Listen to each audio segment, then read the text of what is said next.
지금부터 내가 해주는 얘기 들어주겠니? 할렐루야. 오늘도 금요 기도의 자리에 나오신 여러분을 진심으로 환영하고 축복합니다. 오늘도 하나님 말씀 듣고 그 말씀 붙잡고 기도하는 시간, 복된 저녁 시간 갖기를 원합니다. 오늘 하나님께서 주시는 은혜의 말씀은 구약성경 레위기서 5장 14절에서 16절 말씀이 되겠습니다. 레위기 5장 14절에서 16절 말씀을 봉독해 드리겠습니다. 여호와께서 모세에게 말씀하여 이르시되 누구든지 여호와의 성물에 대하여 부지 중에 범죄하였으면 여호와께 속건제를 드리되 내가 지정한 가치를 따라 성소의 세겔로 몇 세겔 은에 상당한 흠없는 수량을 양떼 중에서 끌어다가 속건제로 드려서 성물에 대한 잘못을 보상하되 그것의 5분의 1을 더하여 제사장에게 줄 것이요 제사장은 그 속건제의 수량으로 그를 위하여 속죄한즉 그가 사함을 받으리라. 아멘. 오늘은 속건제라는 제목으로 하나님 말씀을 상고하겠습니다. 우리는 금방 한 주간 동안 5대 제사들 중에서 4가지의 제사에 대해서 새해마다 살펴보았습니다. 그 제사들은 번제, 소제, 화목제 그리고 속죄제였습니다. 그리고 이 시간에는 마지막으로 속건제를 살펴보게 될 텐데 하나님께서 왜 속건제를 제정하셨는지에 대해서 묵상하고 이를 통해서 주시는 은혜를 누릴 수 있기를 바랍니다. 속건제는 속죄제와 함께 반드시 드려야만 되는 의무제였지요. 번제, 소제, 화목제가 자원제라면 속건제는 속죄제와 함께 반드시 드려야만 하는 제사였다. 이런 점에서 다른 3개의 제사와 구별이 되는 거죠. 속죄제는 지은 죄를 회개함으로 하나님께서 우리와 함께 하시도록 하는 그런 은혜로운 도구다라고 말씀을 드렸습니다. 만약에 속죄제를 통한 죄 용서가 이루어지지 않는다면 하나님과 함께 거할 수 없는 비극이 발생하게 되는 거예요. 그래서 속죄제는 하나님이 그 백성들과 함께 살게 되는 이 거룩한 관계 유지를 위해서 정말 중요한 반드시 있어야 되는 의식이다라고 말씀을 드렸습니다. 그렇다면 속건제는 어떤 이유로 반드시 드려야만 하는 제사일까요? 우리는 이 제사를 속죄제와 구별할 때 다음과 같은 아주 단순한 방식으로 설명을 하기도 합니다. 속죄제는 알고 지은 죄, 속건제는 모르고 지은 죄를 하나님께 회개할 때 사용하는 것이다. 이렇게 이야기를 합니다. 아마 이렇게 이야기하는 것은 다음 구절이 큰 영향을 끼쳤을 것 같다라는 생각입니다. 15절 누구든지 여호와의 성물에 대하여 부지 중에 범죄하였으면 여호와께 속건제를 드리되 내가 지정한 가치를 따라 성소의 세겔로 몇 세겔 은에 상당한 흠없는 수량을 양떼 중에서 끌어다가 속건제로 드려서 부지 중에 범죄하였다라는 말씀 때문에 모르고 지은 죄다 이렇게 이야기를 하기도 합니다. 전혀 타당성이 없다라고 할 수는 없겠죠. 그런데 이렇게 말하는 이유, 모르고 지은 죄를 사함받기 위해서 드리는 제사가 속건제다라고 말하는 또 다른 이유를 생각해 본다면 먼저 속건제는 속죄제와는 달리 인간관계를 올바로 유지하기 위한 제사입니다. 그러니까 하나님과 관계를 올바로 갖기 위한 속죄제는요, 잘못이 분명하게 드러나게 돼 있어요. 하나님의 율법을 어겼을 때 내가 정말 하나님 앞에 죄를 범했구나라는 것을 정확히 알 수 있기 때문에 사실 죄라는 것은 하나님과의 관계 속에서 이루어지는 게 죄의 본질 아니겠습니까? 그래서 정확히 죄를 안다. 그래서 알고 지은 죄를 속죄 제사로 하나님께 올려드림으로 회개한다. 이렇게 말할 수가 있는 거고요. 그런데 이에 비해 속건제는요, 인간관계 속에서 이루어지는 죄에 대한 회개의 제사입니다. 그런데 인간관계에서 벌어지는 일이라는 게 참 모호한 경우가 참 많지 않습니까? 각자 입장에 따라서 차이가 참 큽니다. 이 사람 이야기를 들으면 저 사람이 잘못했고 저 사람 이야기를 잘못 들으면 이 사람이 잘못했다라는 경우가 참 많습니다. 그래서 이 속건제는 알지 못하고 지은 죄라고 부르기도 하는 것 같습니다.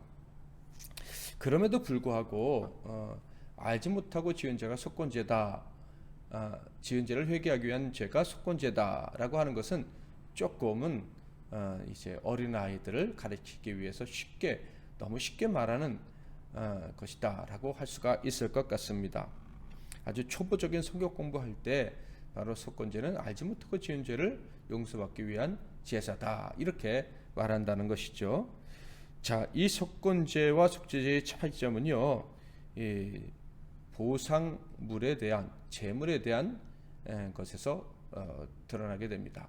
속죄죄는요 하나님께 재물만 바치면 되었어요.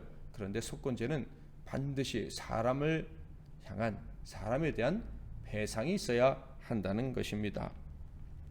그러니까 속건 제물을 하나님께 바치기 전에 반드시 배상이나 보상이 행해져야 된다라는 거예요. 보상이나 배상이 없이 속건 제사를 드릴 수는 없습니다. 그래서 이 속건제는 보상 제사다라고 말하기도 하는 거예요. 그러니까 속건제는요 누군가에게 손해를 입힌 죄를 회복하고자 할 때 하나님께 드리는 제사다라고 하면 되겠습니다.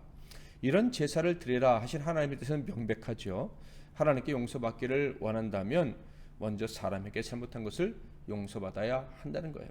하나님의 뜻은 하나님을 사랑하는 것뿐만 아니라 이웃을 사랑하는 것이기 때문에 그렇습니다. 이 점에 대해서는 예수님도 분명히 강조하셨죠. 마태복음 5장 23절 24절 그러므로 예물을 제단에 드리려다가 거기서 내 형제에게 원망 들을 만한 일이 있는 것이 생각나거든 예물을 제단 앞에 두고 먼저 가서 형제와 화목하고 그 후에 와서 예물을 드리라. 보상을 하고 나서 제사 곧 속건 제사를 드려야 하나님께서 받으신다라고 예수님이 말씀을 하신 것입니다. 하나님께서는요 다른 이들에게 신실하지 못해서 물질적으로나 여러 가지 피해를 입힌 이 죄를 말씀해 주시는데 그 죄의 종류를 크게 세 가지로 분류해서 말씀해 주십니다. 첫 번째는요 성물에 대하여 신실하지 못해서 지은 죄의 경우에 대해서 말씀하십니다. 15절 성물에 대한 잘못을 보상하되 그것의 5분의 1을 더하여 제사장에게 줄 것이요 제사장은 그 속건제의 수량으로 그를 위하여 속죄한즉 그가 사함을 받으리라. 성물에 대해서 범죄했다라고 말씀을 하시는데요. 여기서 성물에는 어떤 것일까요? 제사장들이 성소에서 섬길 때 사용하는 물건들, 또한 이 성소에서 사용하시라고 바쳐진 거룩한 용품들, 이것들을 다 성물이다라고 합니다. 뿐만 아니라 제사를 드릴 때 이 제물 중에서 제사장의 몫으로 바쳐진 것들 있지 않습니까? 그것도 성물이다라고 이야기를 합니다. 여기서 아마 성미라는 말도 나온 것 같아요. 그 밖에 제사장들의 재산 그리고 제사장들의 몫으로 띄어진 11조 이런 것들을 다 성물이라 이야기를 합니다. 그러니까 한 가지 예를 들자면 11조를 온전히 안 드렸다라고 한다면 그것도 바로 성물에 대해서 신실하지 못한 죄를 진 것이죠. 그러므로 이 죄를 진 사람은 하나님 앞에 나와서 속건 제사를 드려야 한다라는 거예요. 자, 그런데 앞서서 말씀드렸지만 속건 제사를 드릴 때에는 반드시 자기가 손실을 입힌 부분에 대한 배상이 있어야 된다 그랬죠. 배상금이 어떻게 정해졌느냐 하면 손실을 입힌 부분이 100이라면 그 100을 갚고 그리고 거기에 20% 5분의 1을 더해야 된다라는 것입니다. 자, 두 번째는 정말로 부지 중에 지은 죄라고 할 만큼 분명하지 않은 죄를 지은 경우를 이야기하고 있습니다. 17절에서 19절 만일 누구든지 여호와의 계명 중 하나를 부지 중에 범하여도 허물이라 벌을 당할 것이니 그는 내가 지정한 가치대로 양떼 중 흠없는 수량을 속건제물로 제사장에게로 가져갈 것이요 제사장은 그가 부지 중에 범죄한 허물을 위하여 속죄한즉 그가 사함을 받으리라. 이는 속건죄니 그가 여호와 앞에 참으로 잘못을 저질렀음이니라. 아멘. 자, 여기서 부지 중에 지은 죄란 무엇입니까? 분명 잘못했다라는 느낌이 있고요. 양심의 가책도 느껴지기는 하는데 정확히 무슨 죄를 지었는지 알지 못하는 경우에 대해서 이야기를 하는 것입니다. 무슨 죄를 졌는지 알 수 없는 죄, 이것이 부지 중에 지은 죄라는 것이죠. 이때에는요 120%의 배상을 하는 것이 아닙니다. 이때에는 사실 얼마만큼 피해를 끼쳤는지도 정확히 알 수 없기 때문에 자기가 양심의 가책을 받지 않을 정도의 수준의 배상을 하면 되는 것입니다. 더 이상 양심의 가책을 받지 않고 마음의 평화를 얻을 만큼의 배상액을 바치고 그리고 속죄 제물을 하나님께 바쳐 제사를 하면 된다라는 것이죠. 자, 정확히 알지 못하는 이 죄에 대해서 회개하고 보상하고 제물을 바쳐라, 제사를 드리라 라는 이런 속건제의 규정을 하나님께서 정하신 이유가 무엇일까요? 어쩌면 없는 죄도 만드시는 분 하나님이신가? 라는 오해를 하실지도 모르겠습니다. 그런데요, 하나님이 이 규정을 정하신 것을 깊이 생각하면 하나님이 정말 우리 인간을 너무나도 잘 아시는구나 하는 것을 깨닫고 놀라게 됩니다. 우리는요, 정말 미련하고 약합니다. 그래서 우리 자신을 잘 모를 때가 너무나도 많습니다.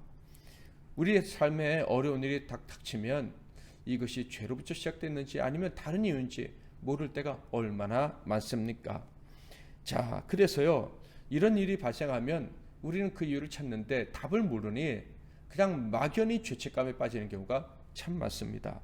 내가 죄가 많아서 내가 무슨 죄를 졌기에 이런 어려움을 당하나, 이런 저런 이야기를 하는 경우가 참 많다는 것이죠. 이유 없는 죄책감에 시달리는 경우가 너무 많은 저와 여러분 다 경험해 보셨으리라 생각을 합니다. 이때가요, 참 위험한 때인데 마귀가 쉽게 공격할 틈을 찾는 때다라는 것이죠. 이유 없이 하나님과 멀어지도록 만드는 이 마귀의 계획이 정말 잘 통할 때다라는 거예요. 자, 바로 이때 속건제를 드리라고 하시는 거예요. 이렇게 이유를 알 수 없는 이유 때문에 양심의 가책을 받을 때 하나님께 속건제사를 드림으로 하나님께 용서의 기쁨을 드리고 그리고 하나님과 가까이 할 수 있게 되는 것이죠. 바로 이 이유를 알 수 없는 죄 때문에 회개하라고 하신 것, 바로 우리의 연약함을 아시기 때문이다 라는 것을 우리가 이해한다면 이 속건제가 참으로 은혜로운 제사구나 라는 것을 우리는 알 수가 있는 것입니다. 세 번째 경우는 이웃에게 물질적 손해를 끼치는 죄악을 범했을 때 제사하는 것입니다. 하라고 하신 것이죠. 자, 이 경우는 크게 네 가지로 나눠져 있는데요. 6장 2절과 3절을 보겠습니다. 누구든지 여호와께 신실하지 못하여 범죄하되 곧 이웃이 맡긴 물건이나 전당물을 속이거나 도둑질하거나 착취하고도 사실을 부인하거나 남의 잃은 물건을 줍고도 사실을 부인하여 거짓 맹세하는 등 사람이 이 모든 일 중에 하나라도 행하여 범죄하면 그러면 그때 속건 제사를 드려야 된다라는 것이죠. 구체적으로 네 가지 어떤 것이었죠? 맡은 물건을 속이는 것, 맡았음에도 불구하고 그것을 제대로 보관하지 않고 팔아먹거나 뭐 이런 경우죠. 맡은 적이 없다고 거짓말하거나, 또한 훔치거나 약탈하거나 남의 물건을 길에서 주었는데 난 본 적이 없다고 거짓말하는 것, 바로 이런 죄악을 범했을 때 바로 속건 제사를 드려야 된다는 거예요. 그런데 그냥 속건 제사만 드리면 안 되죠.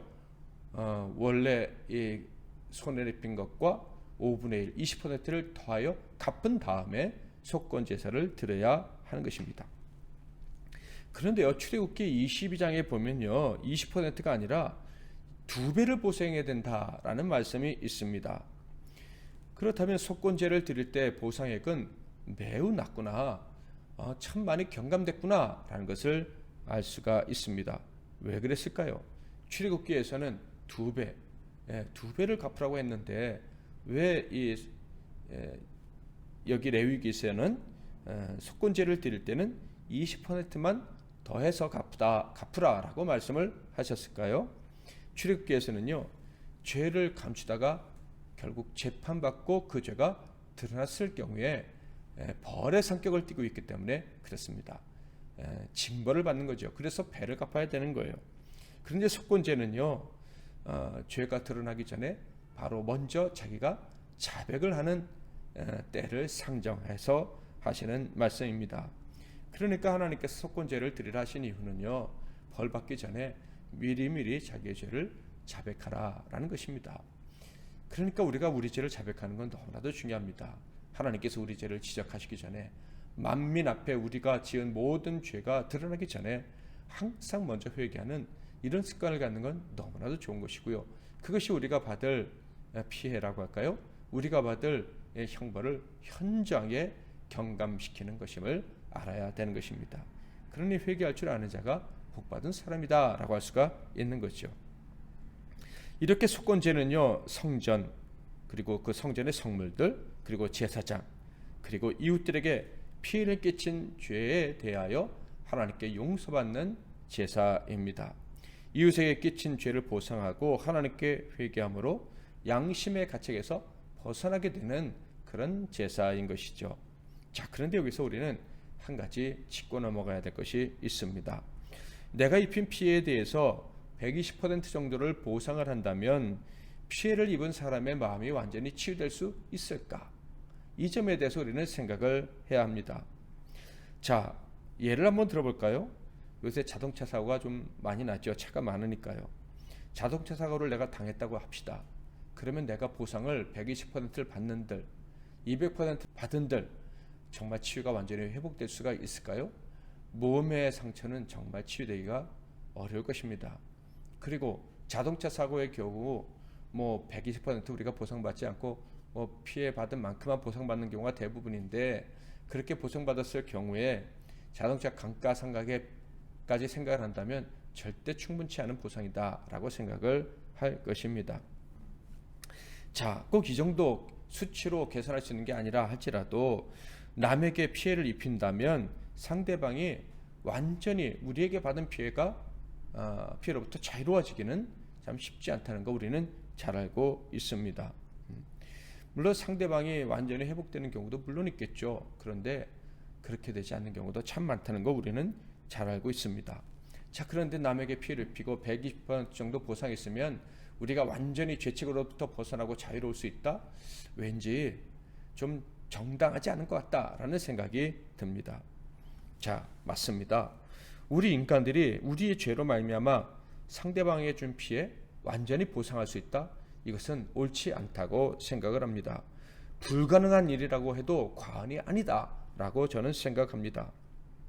속건제는 빚을 갚은 이에 드리는 제사로, 하나님께서 빚을 갚고 제사를 드리면 하나님이 다 받아주신다고 해도 우리 인간적인 측면에서 볼 때 빚을 갚고 하나님께 회개했다고 해도 완전히 우리에게 상처 입은 사람의 마음을 치유했다라고 보기가 어렵다라고 생각을 합니다. 돈은 갚아도, 물질의 빚은 갚아도 마음의 빚을 다 갚는다는 건 정말 어려운 일이다라는 생각을 하는 거죠. 그럼에도 불구하고 하나님은요, 그 제사, 우리가 드리는 속건 제사를 받아주신다 이렇게 말씀하고 있어요.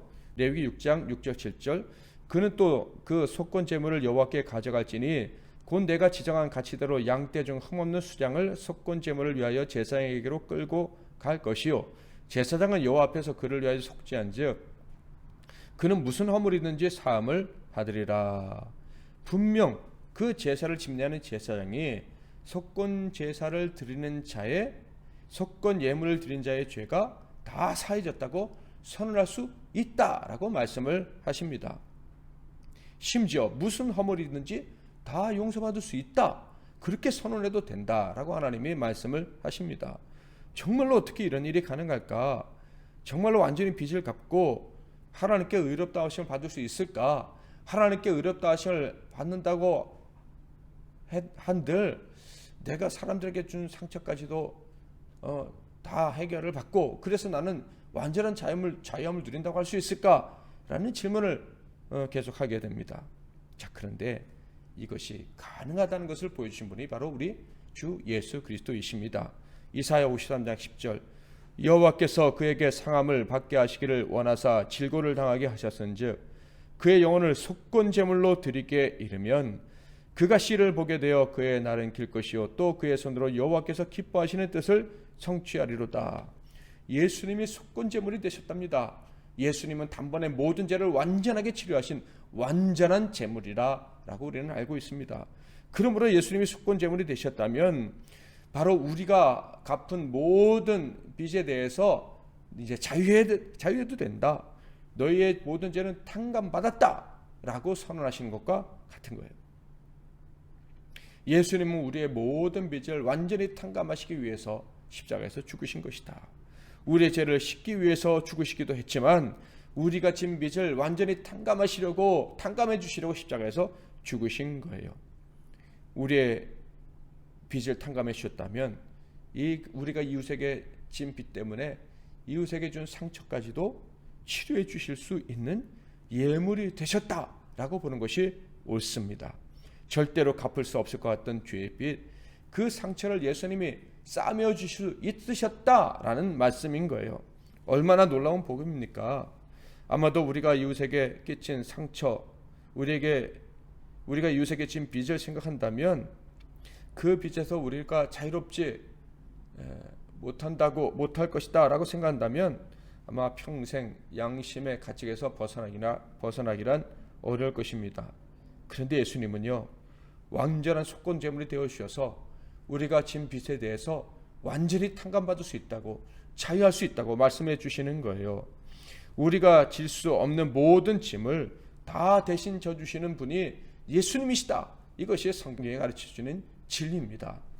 이사야 53장 6절, 우리는 다 양같아 그릇 행하여 각기 자기 일로 갔거늘 여호와께서는 우리 모두의 죄악을 그에게 담당시키셨도다. 사랑하는 성도 여러분, 예수님이 져주실 수 없는 짐은 하나도 없다는 것을 믿으시고 우리가 이웃에게 잘못한 것을 갚고 그리고 하나님께 회개했다면 그 모든 죄책에서 완전히 벗어날 수 있게 되었다. 이미 벗어났다라는 사실을 믿으시기를 바랍니다. 그러므로 우리는 기억해야 됩니다. 예수님은 우리의 죄를 씻어 깨끗하게 하신 분일 뿐만 아니라 절대 갚을 수 없을 줄 알았던 빚도 갚아주신 분임을 기억하고 잊지 말아야 할 것입니다.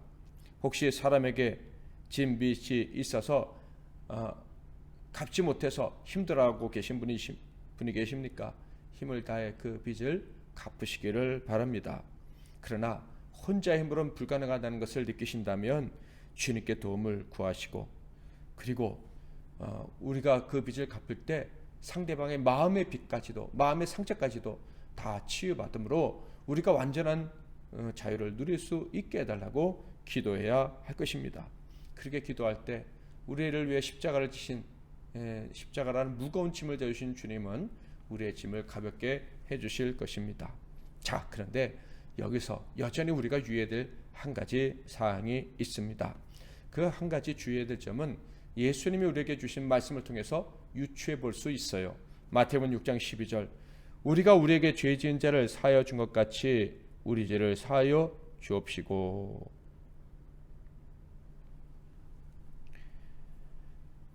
예수님의 이 말씀은 우리는 모두 다 죄인으로서 이웃에게 빚을 지고 살 수밖에 없는 자라는 사실을 확인시켜 주신 것입니다. 그래서 우리는요, 나에게 빚을 진 자를 불쌍히 여겨야 되는 거예요. 우리 모두가 서로에게 빚을 지고 살 수밖에 없기 때문에 나에게 빚을 진 자가 용서를 구할 때 용서할 수 있어야 된다는 거예요. 우리가 하나님께 용서받은 것처럼 우리도 용서할 수 있어야 한다는 거예요. 자, 속건제물은 언제 가능합니까? 이렇게 자기가 죄인인 줄 알고 나도 용서받았으니 나도 용서한다 라는 이런 사람들 가운데서 진정한 속건제사가 가능하다라는 거예요. 그러니까 믿는 자들의 공동체 가운데서는 진정한 용서가 가능한 거예요. 진정한 회복이 가능한 것입니다. 그래야만 합니다. 이것이 주님의 명령인 거예요. 만일 우리의 지체가 우리에게 진 빚을 갚고 그리고 우리에게 준 상처까지도 용서해달라고 용서를 구한다면 우리는 반드시 용서를 해야 하는 거예요. 그래서 우리가 우리에게 지은 죄, 우리에게 졌던 빚 때문에 더 이상 고통당하지 않도록 해야 하는 거예요. 그런데 만약에 우리가 빚을 다 돌려받았음에도 불구하고 그를 마음속으로서 미워하고 그의 죄책에 대해서 탕감해 주지 않는다면 우리는 무서운 형벌을 받게 될 것입니다. 그것이 예수님의 말씀이에요. 마태복음 6장 14절 15절, 너희가 사람의 잘못을 용서하면 너희 하늘 아버지께서도 너희 잘못을 용서하려니와 너희가 사람의 잘못을 용서하지 아니하면 너희 아버지께서도 너희 잘못을 용서하지 아니하시리라. 만일 우리가 우리의 잘못에 대해서 용서를 구하지 않고 어물쩍 넘어가려고 한다면 결코 용서받지 못할 거예요. 하나님 앞에 큰 죄가 될 것입니다. 그런데 또한 우리에게 용서를 구한 사람이 있는데 그를 용서하지 않는다면 그 사람 역시도 하나님께 저주를 받게 되는 것입니다. 그런 사람은 어떤 제사를 올려드리든지 하나님께서 받아주지 않으실 것이고 그의 속건 제사도 하나님께 연락되지 못할 것입니다. 그러므로 그는 진정한 자유와 만족을 누리지 못하게 될 것입니다. 자, 그런데 여기서 이런 사람들이 있어요. 믿는 형제들 말고 예수도 모르고 자신이 죄인인지도 모르고 그래서 다른 사람을 용서해야 된다는 사실, 절대적으로 용서해야 된다는 사실을 알지 못하고 보상을 받아도 만족하지 못하는 사람들에 대해서는 어떻게 해야 될 것인가 라는 문제죠. 우리가 빚을 갚고 또 하나님께 회개하고 용서를 받았다고 할지라도 그런 믿지 못하는 사람들, 자신의 죄를 모르고 여전히 우리를 향해 원망하고 복수심을 갖는 자들, 그들에 대해서 우리는 어떻게 해야 될까요? 이해해야 할 것입니다. 나는 당신에게 빚을 갚았다. 그리고 하나님도 내 죄를 용서해 줬다. 그러니까 나는 자유하다. 이런 식의 말과 행동을 해서는 안 된다. 그것은 세상 사람들이 볼 때는 아주 무책임하고 악하고 사람의 마음을 알지 못하는 아주 교만한 말이 되는 거예요. 상처를 입혔고 그러나 빚을 갚았으니 용서해달라. 그들이 용서해 주지 않는다면 화를 낼 것이 아니라 그들의 감정을 이해하고 계속해서 그들을 위해 기도해야 할 것입니다. 더 많은 사랑을 줄 수 있는 힘이 있다면 사랑을 주는 것도 좋을 것입니다. 나아가 그들도 역시 우리처럼 진정한 용서를 경험하고 자유를 누릴 수 있도록 기도해 주어야 할 것입니다. 자, 이렇게 속건 제사까지 5대 제사에 대해서 살펴보았습니다. 이 5가지 제사들은 각각 특징이 있지만 다 불로 태워서 하나님께 올려드리는 희생 제사라는 점에서는 공통점이 있습니다. 자원제와 의무제, 또 의무제 중에서도 보상제, 이런 구별은 있지만 이 제사들은 공통적으로 다 태워서 드리는 제, 우리의 죄를 하나님께 고백하고 죄를 태운다는 의미로 드리는 그런 제사입니다. 우리의 죄악을 태우고 거룩해지기를 소원하면서 하나님과 함께 거하기를 소원하면서 드리는 것이 이 모든 제사의 공통점이다 하는 것. 정결한 마음으로 하나님과 동행하기를 원하며 드리는 제사가 바로 이 5가지 제사의 공통점이다라는 것입니다. 그러므로 예배하는 자는요, 하나님과 동행하기를 바라며 예배해야 할 것입니다.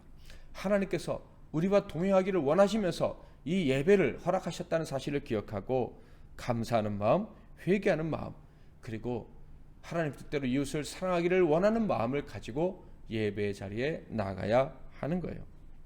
자, 그런데 이렇게 회개하는 마음으로 제사할 때, 회개하는 마음으로 하나님께 나아갈 때 하나님은 우리의 이 제사 자체를 그리고 그 마음을 뭐라고 여기실까요? 그것이 레위기서 1장 1절 2절에 나와 있어요. 여호와께서 회막에서 모세를 부르시고 그에게 말씀하여 이르시되 이스라엘 자손에게 말하여 이르라. 너희 중에 누구든지 여호와께 예물을 드리려거든 가축 중에서 소나 양으로 예물을 드릴지니라. 아멘. 우리가 드린 제사를, 우리가 드린 예배를 하나님 뭐라고 부르신다고요? 바로 예물이다. 하나님을 향한 귀한 선물로 여기시고 받아 주신다라는 거예요. 우리는 모두 다 죄악 중에 출생했고 그리고 죄악된 분위기 속에서 살아가고 있습니다. 죄와 떨어질래야 떨어질 수가 없다라는 거예요. 그럼에도 불구하고 하나님은 우리와 언제나 함께하기를 원하셔요. 그래서 제사, 곧 예배라는 이 정결의 과정을 우리에게 허락하신 거예요. 그래서 우리가 죄악 가운데 살지만 이 과정에 들어가기만 한다면, 즉 예배 자리에 나가기만 한다면 하나님은 그 행위를 보시고 정결하게 하실 뿐만 아니라 그 예배를 하나님을 향한 귀한 선물로 받아주시고 기뻐해 주신다는 거예요. 그리고 우리와 함께 동행하는 복을 주신다라는 것입니다. 놀랍지 않습니까? 그러므로 우리는 예배할 때마다 이것이 하나님께 드리는 귀한 선물, 하나님께서 받으시는 귀한 선물이라고 생각하고 정성을 다해서 예배를 드려야 할 것입니다. 우리는 우리의 죄와 허물, 그로 인한 고통에서 벗어나고 하나님께 도움을 구하려고 예배한다라고 생각할 때가 많습니다. 그런데요, 하나님은요, 우리가 어떠한 목적으로 예배를 드리든지 하나님께 전심으로 예배하려고 할 때 우리의 부족한 의식에도 불구하고 예배를 선물로 받으시고 기뻐하시며 우리와 함께 하시는 거예요. 우리를 이 예배를 통해서 고통에서 벗어나게 해주실 뿐만 아니라, 야, 네가 나를 향해 사랑을 표현하는구나, 사랑의 선물을 나에게 주는구나 라고 이렇게 승화시켜 주신다라는 거예요. 얼마나 놀라우신 하나님이십니까? 얼마나 따뜻한 마음으로 우리와 동행하시는 하나님이십니까? 남은 평생 이 귀한 예배를 허락해 주신 하나님 마음을 이해하고 기억하고 늘 예배하면서 온 힘을 다해 예배하면서 살아가는 저와 여러분이 다 되시기를 주님의 이름으로 축복합니다. 주님이여 이 손을 손잡고 가소서. 찬양하고 기도하겠습니다. 주님이여 이 손을 꼭 잡고 가소서.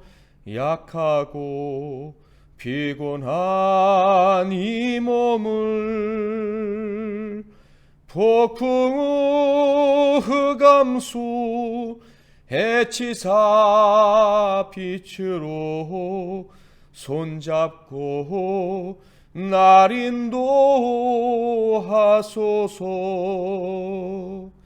인생이 힘들고 고난이 겹칠 때 주님여 날 도와 주소서. 외치는 이 소리 귀 기울이시사 손잡고 날 인도하소서.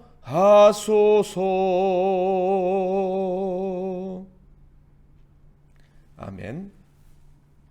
오늘도 말씀 붙잡고 기도하시고 행복한 저녁 시간 가지시기를 바랍니다.